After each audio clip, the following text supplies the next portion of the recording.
ચોમાસાની ઋતુમાં મેઘમહેર થતાં ગુજરાતના વિવિધ જંગલો અને પહાડી પ્રદેશોમાં પ્રકૃતિ સોળે કળાએ ખીલી ઉઠી છે.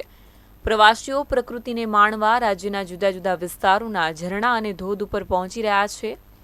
ત્યારે ડાંગ જિલ્લામાં પણ મેઘમહેર જારી રહેતા પ્રકૃતિ સોળે કળાએ ખીલી ઉઠી છે.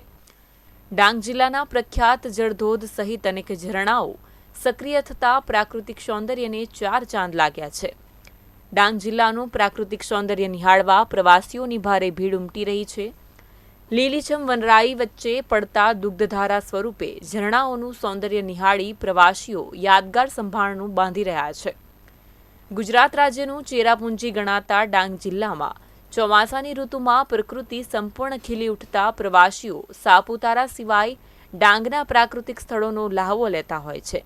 ત્યારે હાલ વઘઈ નજીક ગીરાધોધ સહિત સિંગાણાનો ગિરમાર ધોધ પણ સંપૂર્ણ ખીલી ઉઠ્યો છે. સાથોસાથ ઘટાદાર જંગલો ઉપર લીલીછમ ઝાજમ પથરાઈ હોય, જેથી પ્રકૃતિ પ્રેમી સહેલાણીઓ અહીં આવી ખૂબ અભિભૂત થઈ રહ્યા છે. તો અહીંયા આવીને અમને ખરેખર એટલે એટલું બધું એન્જોય કરવા મળ્યું છે.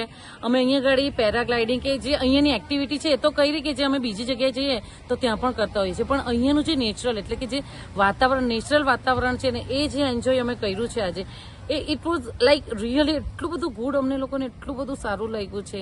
બધી બાજુ લીલોતરી જ લીલોતરી છે અને આ તમે જોઈ શકો છો કે આ એટલા સરસ અહીંયા ઝરણા વહી રહ્યા છે. એ ઝરણામાં કુદરતી, જેને પણ કુદરતથી પ્રેમ હોય એને સાપુતારા આવવું જ જોઈએ, એટલી સરસ જગ્યા છે.